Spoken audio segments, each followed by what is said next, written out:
ষষ্ঠ শ্রেণীর প্রিয় শিক্ষার্থী এসালদার স্যার ইউটিউব চ্যানেল থেকে তোমাদের সবাইকে স্বাগতম। আজকে তোমাদের জন্য আরও একটি নতুন ভিডিও নিয়ে এসেছি। প্রশ্ন হচ্ছে 7 সেরা প্রস্তুতি রায় ও মার্টিন প্রশ্ন বিচিত্রার প্রশ্ন হিসাবে আজকে আলোচনা করব 7 নম্বর সেট 30 মার্কের একটি স্কুলের প্রশ্ন বিশ্লেষণ সহ আমি সম্পূর্ণ সমাধান দেখাবো তোমাদের এই ভিডিওতে। কাজে তোমরা যারা এখনও আমার চ্যানেলটিকে সাবস্ক্রাইব করনি তারা এখনই চ্যানেলটিকে সাবস্ক্রাইব করে বেল আইকনটি প্রেস করে দাও। আমি ইতিপূর্বে কিন্তু আরও 6টি সেট আমার ইউটিউব চ্যানেলে দিয়ে দিয়েছি। এখন আলোচনা হবে 7 নম্বর সেট। এখানে দেখতে পাচ্ছ 7 নম্বর সেট, যে সেটটি এসেছে Krishnanagar government girls high school এবং আরেকটা আছে ইতাহার হাই স্কুল। দুটো স্কুলে এই একই প্রশ্ন এসেছে। এখানে এক এক করে টোটাল প্রশ্ন 6টি প্রশ্ন আছে, 6 দাগ নম্বর পর্যন্ত আর কি। আমি প্রতিটি প্রশ্ন বিশ্লেষণ সহ উত্তর দেবো। আমি সরাসরি পুরো প্রশ্নটাই দেখিয়ে দিলাম। এখন সরাসরি আমরা 1 নম্বরের প্রশ্নে যাব। 1 নম্বরের প্রশ্ন হচ্ছে কি, সঠিক উত্তরটি নির্বাচন বেছে নিয়ে লেখো। পুরানো পাথরের যুগের মানুষ ছিল গৃহবাসী, গুহাবাসী নাকি শহরবাসী? আমরা যদি বলি এটা হবে উত্তর কি, উত্তর হবে তোমার গুহাবাসী। তারা গুহায় থাকতো, গৃহবাসী পরে, শহরবাসী সভ্যতার পর। কাজে উত্তর হবে গুহাবাসী, বি নম্বর উত্তর। ঠিক আছে, এরপরের প্রশ্ন, ভীমবেটকা 2 নম্বরের, ভীমবেটকা গুহা অবস্থিত কর্ণাটকে, উত্তরপ্রদেশে নাকি মধ্যপ্রদেশে? উত্তর হবে হচ্ছে তোমার, এটা কিন্তু বেশ কয়েকটা স্কুলের প্রশ্নে এসেছে, মধ্যপ্রদেশে বিখ্যাত গুহাচিত্র এখানেই। 3 নম্বরের প্রশ্ন, সবচেয়ে পুরানো আদিম মানুষের খোঁজ পাওয়া গেছে পূর্ব ইউরোপ, পূর্ব আফ্রিকা নাকি পশ্চিম আফ্রিকায়? আমরা যদি বলি উত্তর হবে পূর্ব আফ্রিকা, অর্থাৎ বি নম্বর উত্তর। মানবজাতির প্রাচীনতম জীবাশ্ম এখানে। এরপরের প্রশ্ন, লক্ষ লক্ষ বছর ধরে আদিম মানুষ হাতিয়ার বানাতো। কি দিয়ে হাতিয়ার বানাতো? পাথর দিয়ে, তাই নাম প্রস্তর যুগ। তাহলে উত্তর হবে সি নম্বর। এরপরের প্রশ্ন হচ্ছে তোমার 4 নম্বর গেল। 5 নম্বর, মেহেরগড় সভ্যতা আবিষ্কার করে ফ্রাঁসোয়া জারিস। মেহেরগড় সভ্যতা আসলে ফ্রাঁসোয়া জারিস, তিনি প্রত্নতাত্ত্বিক। এরপরের প্রশ্ন 6 নম্বরের প্রশ্ন, হরপ্পা সভ্যতা আবিষ্কৃত হয় মূলত 1921 খ্রিস্টাব্দে দয়ারাম সাহানি। এরপরে আমরা চলে যাব পরের যে প্রশ্ন, সেটা কি, সেটা হচ্ছে 2 নম্বরের প্রশ্ন। 2 নম্বরের প্রশ্ন কি, এক কথায় উত্তর দাও, একবারে সরাসরি একটা কথায়। আফ্রিকার ঘন জঙ্গলে লেজবিহীন বড় বানরকে কি বলা হতো? আসলে এপ বলা হতো। তাহলে এপ ইংরেজিতে এপিইএফ। পাথর যুগকে কটি পর্যায়ে ভাগ করা যায়? 3টি পর্যায়ে, পুরানো, মাঝের এবং নতুন যুগ। ঠিক আছে, তো 2 নম্বরের প্রশ্ন হয়ে গেল। এরপরে সবচেয়ে পুরানো আদিম মানুষের খোঁজ পাওয়া গেছে কোথায়? এটা না তো, আমার টোটালি পাথরের যুগকে কটি, এটাও বলেছি 3 নম্বর। পৃথিবীতে সব থেকে পুরানো কার্পাস চাষের নমুনা কোথায় পাওয়া যায় এবং একটি নদীমাতৃক সভ্যতার নাম? এই দুটো প্রশ্ন আছে। তাহলে আমরা দেখি, মেহেরগড় পৃথিবীর সবচেয়ে পুরানো কার্পাস চাষের নমুনা কোথায় পাওয়া যায়? মেহেরগড়। একটি নদীমাতৃক সভ্যতার নাম হচ্ছে হরপ্পা সভ্যতা। ঠিক আছে, তাহলে আমরা 2 নম্বরের প্রশ্ন হয়ে গেল। এবার 3 নম্বরের সত্য মিথ্যা। 3 নম্বরে, নতুন পাথরের যুগে মানুষ প্রথম খাদ্য উৎপাদন শুরু করে, এটা ঠিক না ভুল? ভীমবেটকার গুহাগুলি উত্তরপ্রদেশে অবস্থিত, এটাও ঠিক না ভুল বলতে হবে। তারপর হরপ্পা সভ্যতা ছিল গ্রামীণ সভ্যতা। আমরা একটা একটা করে বলি। প্রথমটা সত্য, কারণ নতুন পাথরের যুগে মানুষ কৃষি শুরু হয়। ভীমবেটকার গুহাচিত্র উত্তরপ্রদেশে অবস্থিত, এটা মিথ্যা, কারণ মধ্যপ্রদেশে।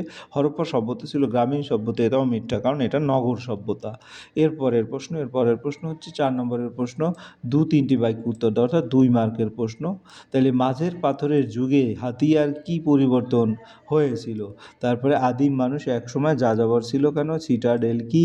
মেহেরগড় কোথায় অবস্থিত? কে মেহেরগড় সভ্যতা আবিষ্কার করেন? আমি অথবা হরপ্পা সভ্যতার 2টি বৈশিষ্ট্য, আমি এক এক করে উত্তর দিচ্ছি। প্রথমে, মাঝের পাথরের যুগে হাতিয়ার কি পরিবর্তন? আদিম মানুষ যাযাবর ছিল কেন? অথবা আছে, আমি দুটোই দেখি। মাঝের পাথরের যুগে হাতিয়ার পরিবর্তন, মাঝের পাথরের যুগে মানুষের ব্যবহৃত হাতিয়ার বড় পরিবর্তন দেখা যায়। হাতিয়ার আকার ছোট, হালকা হয়, আগের তুলনায় বেশি ধারালো করা হতো। সূক্ষ্ম পাথরের ফলক যেমন মাইক্রোলিথ ব্যবহার শুরু হয়। শিকার ও মাছ ধরার জন্য বিশেষ হাতিয়ার বানাতে হতো। তারপরে কাঠ ও হাড়ের সঙ্গে পাথরের ফলক জুড়ে যৌথ অস্ত্র তৈরি হতো। এরপরের প্রশ্ন কি বলেছে? এরপরের প্রশ্ন হচ্ছে তোমার কি হলো 2 নম্বর, অথবা আদিম মানুষ যাযাবর ছিল কেন? তারা কৃষিকাজ জানতো না। শিকার ও ফলমূল সংগ্রহ করে বাঁচত। এক জায়গায় খাবার ফুরিয়ে গেলে অন্য জায়গায় যেত।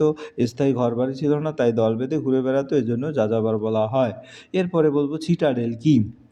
সিটাডেল হলো প্রাচীন শহরের উঁচু সুরক্ষিত অংশ, সাধারণত ইটের উঁচু মঞ্চের উপর তৈরি হতো। এখানে শাসক, পুরোহিত এবং গুরুত্বপূর্ণ ব্যক্তিরা থাকতো। বড় বড় স্থাপনা যেমন স্নানাগার, গুদাম এবং সভাঘর থাকতো। হরপ্পা ও মহেঞ্জোদারো শহরে সিটাডেলের প্রমাণ পাওয়া গেছে। এরপরের প্রশ্ন, মহেঞ্জোদারো কোথায় অবস্থিত? কে মেহেরগড় সভ্যতা আবিষ্কার করেন? 3 নম্বর। হ্যাঁ, তাহলে মেহেরগড় কোথায়? মেহেরগড় বর্তমান পাকিস্তানের বেলুচিস্তান অঞ্চলে অবস্থিত। এটি একটি প্রাচীন কৃষিভিত্তিক বসতি। এখানে প্রাচীন কৃষি ও পশুপালনের প্রমাণ পাওয়া গেছে। তারপরে মেহেরগড় আবিষ্কার করেন, হ্যাঁ, ফরাসি প্রত্নতত্ত্ববিদ ফ্রাঁসোয়া জারিস কে আবিষ্কার করেন। এটি উপমহাদেশের প্রাচীনতম গ্রামীণ সভ্যতার নিদর্শন। এরপরের প্রশ্ন হচ্ছে তোমার হরপ্পা সভ্যতার 2টি বৈশিষ্ট্য। হরপ্পা সভ্যতার পরিকল্পিত নগর ব্যবস্থা, সোজা রাস্তা, নির্দিষ্ট ব্লক, পাকা পোড়া ইটের বাড়ি, তারপর উন্নত নিকাশি ব্যবস্থা। সিটাডেলও নিচু শহর, 2 ভাগে বিভক্ত, সুনির্দিষ্ট ওজন ও ম্যাপ ব্যবস্থার ব্যবহার। এরপরে আমরা চলে যাব পরের প্রশ্ন হচ্ছে 5 নম্বরের প্রশ্ন।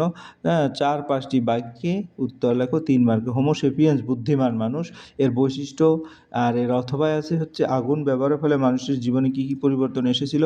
তারপরে 2 নম্বর, হরপ্পা সভ্যতায়, হ্যাঁ, শস্য মজুত রাখার ব্যবস্থা কেমন ছিল।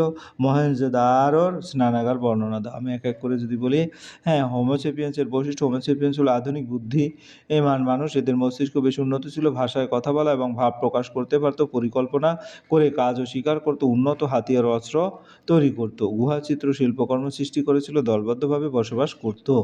হ্যাঁ, এটা ছিল তোমার হোমোসেপিয়েন্সের বৈশিষ্ট্য আগুন ব্যবহারের ফলে। আমরা এই প্রশ্নটা, কাঁচা খাবারের বদলে রান্না করা খাবার খাওয়া শুরু হয়। তারপরে ঠান্ডা থেকে বাঁচার উপায় হয়, বন্য পশুর আক্রমণ থেকে সুরক্ষা মেলে, রাতে আলো পাওয়া যায়, ধাতু গলানো নতুন অস্ত্র তৈরির পথ খোলে এবং মানুষের জীবন আরও নিরাপদ ও উন্নত হয়। পরের প্রশ্ন, হরপ্পা সভ্যতার শস্য মজুত রাখার ব্যবস্থা কেমন ছিল। হরপ্পা সভ্যতার শস্য মজুত এবং মহেঞ্জোদারো স্নানাগার। হরপ্পা শহরে বড় বড় শস্যাগার ছিল। শস্য সংরক্ষণের জন্য আলাদা গুদামঘর বানানো হতো। গুদামগুলি উঁচু মঞ্চের উপর তৈরি ছিল। বায়ু চলাচলের ব্যবস্থা ছিল যাতে শস্য নষ্ট না হয়। কৃষি উৎপাদনে বেশি হওয়ায় মজুতের দরকার হতো, এতে দুর্ভিক্ষের সময় খাদ্য সরবরাহ সম্ভব হতো। হ্যাঁ, এরপরের প্রশ্ন কি বলেছে, হ্যাঁ, মহেঞ্জোদারোর স্নানাগার বর্ণনা দাও। মহেঞ্জোদারোর বিখ্যাত গ্রেট বাঁধ পাওয়া গেছে। এটি বড় পাকা ইটের তৈরি জলাধার। তারপরে জল রোধী করার জন্য বিশেষ প্রলেপ দেওয়া ছিল। জল ঢোকা ও বেরোনের নিকাশি ব্যবস্থা ছিল। চারপাশ ঘর ও সিঁড়ি ছিল, সম্ভবত ধর্মীয় সামাজিক স্নানের কাজে ব্যবহার হতো। এরপরে 6 নম্বরের প্রশ্ন, 8-10টি বাক্য, অর্থাৎ 5 মার্কের যে প্রশ্ন সেগুলি। আদিম মানুষের জোট বেঁধেছিল কেন? জোট বাঁধার ফলে কী সুবিধা হয়েছিল, হ্যাঁ, বলে তোমার মনে হয়। আর হরপ্পা সভ্যতার ব্যবসা বাণিজ্য কেমন ছিল, লেখো। তাহলে দেখো, আদিম মানুষ একা বসবাস করতো না, তারা দল বা জোট বেঁধে থাকতো। একা থাকলে বন্য পশুর আক্রমণে ভয় বেশ ছিল। দলবদ্ধ থাকলে নিরাপত্তা বাড়ত, শিকার করা সহজ হতো, কারণ অনেকজন মিলে পশু ধরতে পারতো। খাবার সংগ্রহ ভাগ করে খাওয়া যেত। বিপদের সময় একে অপরকে সাহায্য করা যেত। আগুন জ্বালানো এবং পাহারা দেওয়া সহজ হতো। শিশু ও বৃদ্ধদের রক্ষা করা সম্ভব হতো। কাজ ভাগ করে নেওয়ার পরিশ্রম কম হতো, তাই নিরাপত্তা ও বেঁচে থাকার জন্য আদিম মানুষের জোট বেঁধে থাকতো। এরপরের প্রশ্ন যদি আমরা বলি, হরপ্পা সভ্যতার বাণিজ্য কেমন ছিল। হরপ্পা সভ্যতার বাণিজ্য ব্যবস্থা খুব উন্নত ছিল। তারা দেশীয় ও বিদেশি 2 ধরনের বাণিজ্য করতো। স্থলপথ ও জলপথ উভয় পথে বাণিজ্য চলতো। লোথাল ছিল একটি গুরুত্বপূর্ণ বন্দরনগর। মেসোপটেমিয়ার সঙ্গে বাণিজ্যের প্রমাণ পাওয়া গেছে। সিলমোহর ব্যবহার করে পণ্য চিহ্নিত করা হতো। সুনির্দিষ্ট ওজন ও ম্যাপ ব্যবস্থার ব্যবহার ছিল। পুঁতি, গয়না, মৃৎ পাত্র, ধাতব জিনিস রপ্তানি হতো। তুলা ও কাপড় বাণিজ্যের দ্রব্য ছিল। এতে বোঝা যায় হরপ্পা সভ্যতা বাণিজ্য সুসংগঠিত বিস্তৃতি ছিল। এই ছিল তোমাদের সামগ্রিক প্রশ্নের উত্তর এবং তার বিশ্লেষণ। আশা করি ভিডিওটি যদি মনোযোগ সহকারে দেখো তাহলে তোমরা পূর্ণাঙ্গ প্রশ্নের উত্তর যেমন বুঝতে পারবে, তবু প্রশ্ন সম্পর্কে একটা আইডিয়া হবে কী কী পড়তে হবে না হবে। তারপর আমি যদি বলি, এখানে 1 থেকে শুরু করে টোটাল 60টি প্রশ্ন দেওয়া আছে। তোমরা যদি সমস্ত প্রশ্নের উত্তর পড়ো, অনেক স্কুলে সম্পূর্ণ প্রশ্নের উত্তরই তোমাদের কমন বেঁধে যাবে। এর পরবর্তীতে আরও আমি ভিডিও দিবই। যাই হোক, পরিশেষে বলব, ভিডিওটি দেখার জন্য অসংখ্য ধন্যবাদ। ভিডিওটি ভালো লাগলে লাইক, কমেন্ট, শেয়ার করতে ভুলবে না। আজ এই পর্যন্তই। ধন্যবাদ সবাইকে।